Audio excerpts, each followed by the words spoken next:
Yeah, it's true. There are a lot of things that we are not taught. It's true.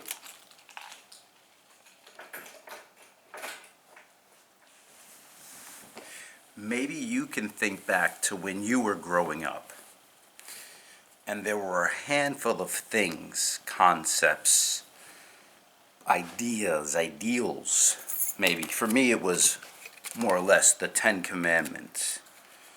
I didn't grow up in a very religious or spiritual home, but we went to church every now and then. My parents followed a religion, and I was part of the church at one point.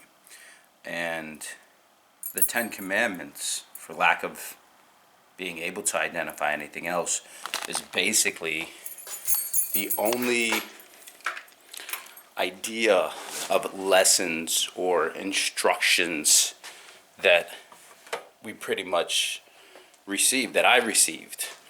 Otherwise, we were just kind of put here, and I guess the idea or the ideal of earning or working towards success or becoming something had just manifested over time, that it was in the air, it was a given. But there were no real instructions. It's almost like we can imagine like a marathon and a beginning whistle, and there being way too many people. There's one starting line, there's one point of a starting line, but the group of people are behind and way behind, and there's so many people that sometimes people could be as far back behind as, who knows, a half a mile or more. So you can't start the clock for everybody at the same time. You have to wait until they approach or cross the threshold of the starting line. And when you remember that and you say, okay, let's take that same concept and apply it to Earth, and that not everybody is going to be on Earth at the same time. So you don't start the clock for everybody at the same time. But what you do is you do start the clock the same way for everybody across the board.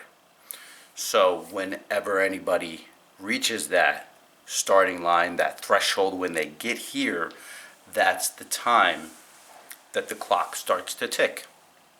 That the clock starts to say, you have time to do something. Soon you'll run out of time. And between now and some time in the future, you'll hear and learn a lot about time, about how it exists and how it doesn't exist at the same time. Well, I'm not here to talk to you about that today. So if it makes you feel better, I don't even remember what the heck I was thinking about, what the heck I was talking about. What I do remember is that I just got back into the house just a few moments ago. And there's this concept of being a product of our environment through media, books, written or spoken stories.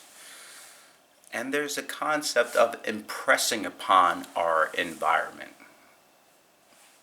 See, they more or less can be very similar, except for one minor difference that is actually the huge difference of everything. Is that we are allowed to be products of our environment. No one's saying that we can't be a product of our environment. But at what point do we expect our environment to follow the path that we are consciously choosing at the moment?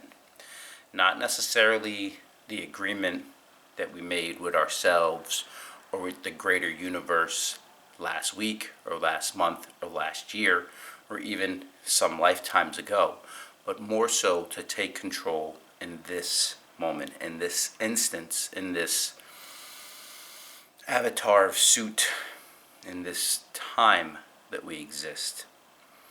So, with the concept that over time we all get an opportunity to perform, to take the stage, to do something. In other words, it's like our talent show, it's like our show and tell.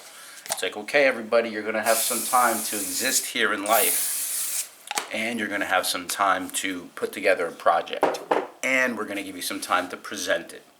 Now, the time that it takes for you to do this, you can live through as many iterations of consciousness or experiences or levels that you want to, that you need to, in fact, that it's necessary for you to grow until you feel like you have enough of the assets or tools to transform into your body of work. Well, that's it for me. How about a quick video? Remember, like, share, subscribe, or don't. I don't care. I'm already gone.